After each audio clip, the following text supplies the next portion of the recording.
Hello students, welcome to our channel personal tutor. आज के इस वीडियो में हम डिस्कस करने जा रहे हैं कक्षा 3 रिमझिम हिंदी से एक कहानी जिसका नाम है शेखीबाज मक्खी। तो चलिए आज की कहानी को शुरू करते हैं।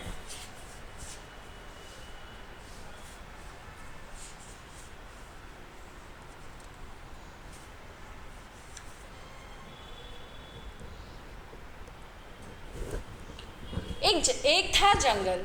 तो क्या था? जंगल था। उस जंगल में शेर भोजन करके आराम कर रहा था। तो शेर क्या कर रहा था? खाना खा करके आराम कर रहा था। इतने में एक मक्खी उड़ती उड़ती वहाँ आ पहुँची। शेर ने 2-3 दिनों से स्नान नहीं किया था। तो मक्खियाँ कहाँ बैठती हैं? गंदगी पर।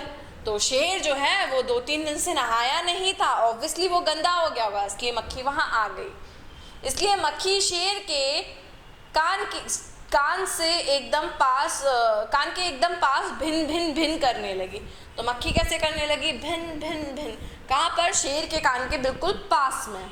शेर को बहुत मुश्किल से नींद आई थी। उसने पंजा उठाया, मक्खी उड़ गई, लेकिन फिर से शेर के कान के पास आकर भिन भिन शुरू हो गई। अब शेर को गुस्सा आया। अब क्या आया? शेर को गुस्सा आया। वह दहाड़ा, अरे मक्खी दूर हट, वरना तुझे अभी जान से मार डालूंगा। अब शेर ने क्या बोला? यहाँ से हट जा वरना तुझे क्या कर दूंगा? जान से मार डालूंगा मैं। मक्खी ने धीरे से कहा, छी छी, जंगल के राजा के मुंह से ऐसी भाषा कहीं शोभा देती है। तो मक्खी ने क्या बोला? जंगल का राजा इस तरह से बात करे बिल्कुल अच्छा नहीं लगता।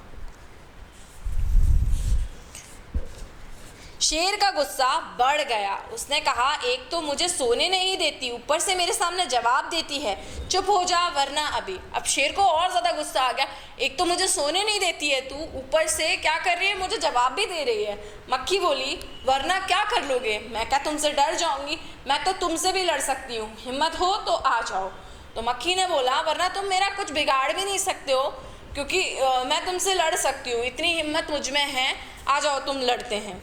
शेर आग बबूला हो उठा। तो आग बबूला हो उठने का मतलब बहुत ज़्यादा गुस्सा आना। उसने कान के पास पंजा मारा। मक्खी तो उड़ गई। मक्खी तो छोटी सी होती तो वो उड़ गई, पर जंगल के राजा शेर का कान जो है वो थोड़ा सा छिल गया। मक्खी उड़कर शेर की नाक पर बैठी तो उसने मक्खी को फिर पंजा मारा। मक्खी उड़ गई। अब की बार शेर की नाक छिल गई। मक्खी कभी शेर के माथे पर बैठती, कभी गाल पर, तो कभी गर्दन पर। तो इस तरह मक्खी बार बार बैठती और शेर पंजा मारता और खुद को ही घायल कर लेता। शेर पंजा मारता जाता और खुद को घायल करता जाता। मक्खी तो फट से उड़ जाती। अंत में शेर ऊब गया, थक गया। वह बोला, मक्खी बहन अब मुझे छोड़ो, मैं हारा तुम जीती। बस मक्खी घमंड में चूर होकर उड़ती उड़ती आगे बढ़ी। अब शेर ने जब बोल दिया कि तुम जीत गई, मैं हार गया, तो इतने में मक्खी घमंड में क्या हो गई? चूर हो गई, घमंड में डूब गई और आगे बढ़ी उड़ती उड़ती। सामने एक हाथी मिला। मक्खी ने कहा, अरे हाथी, मुझे प्रणाम कर, मैंने जंगल के राजा शेर को हराया है, इसलिए जंगल में अब मेरा राज चलेगा। हाथी ने सोचा, इस पागल मक्खी से कौन बहस करे, कौन समय बर्बाद करे। तो मक्खी ने वैसा ही कर दिया। हाथी ने सूंड ऊपर उठाकर मक्खी को प्रणाम किया और आगे बढ़ गया। हाथी भी आगे बढ़ गया। सामने से आ रही लोमड़ी ने यह सब देखा। लोमड़ी मंद मंद मुस्कुराने लगी। तो लोमड़ी ने ये सब देखा और लोमड़ी क्या है, अंदर ही अंदर मुस्कुराने लगी।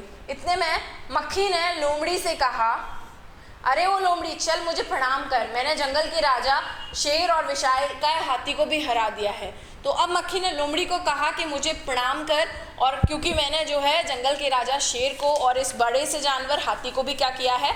हरा दिया है। लोमड़ी ने उसे प्रणाम किया, फिर धीरे से बोली, धन्य हो मक्खी रानी, धन्य हो, धन्य है आपका जीवन और धन्य है आपके माता पिता। तो लोमड़ी ने किसे धन्य कहा?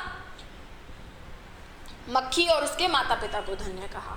लेकिन मक्खी रानी उधर वह मकड़ी दिखाई दे रही है ना, वह आपको गाली दे रही थी, ज़रा खबर लो ना। लोमड़ी ने सबक सिखाने के लिए, मक्खी को सबक सिखाने के लिए ऐसा बोला कि वो जो मकड़ी दिख रही है ना, वो आपके बारे में बुरा भला कह रही थी।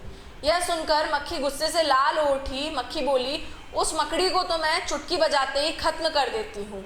तो मक्खी को भी गुस्सा आया कि ऐसे कैसे बोल रही थी, उसको तो मैं अभी ख़त्म कर दूंगी। यह कहते हुए मक्खी मकड़ी की तरफ झपटी और मकड़ी के जाले में फंस गई। मक्खी जाली से छूटने की ज्यों-ज्यों कोशिश करती त्यों-त्यों और भी अधिक फंसती जाती। अंत में वह थक गई, हार गई। यह देखकर लोमड़ी मंद मंद मुस्कुराती हुई वहाँ से चलती बनी। तो अब मक्खी जब है मकड़ी के जाल में गई तो मकड़ी के जाल में तो फंसेगी ही फंसेगी। तो ये देख करके लोमड़ी मुस्कुराई और वहाँ से चली गई। तो ये कहानी थी शेखीबाज मक्खी। इसे लिखा है योगेश जोशी जी ने। तो इस कहानी से हमें यही शिक्षा मिलती है, हमें कभी शेखी नहीं बघाड़नी चाहिए, अपनी शक्तियों का जो है उस पर घमंड नहीं करना चाहिए। मक्खी के पास तो हालांकि कोई शक्ति भी नहीं थी ऐसी, लेकिन फिर भी वो क्या कर रही थी, शेखी बघाड़ रही थी। जिसके पास वास्तव में शक्ति होती है, ताकत होती है, वो अपने गुणों का बखान कभी खुद नहीं करता।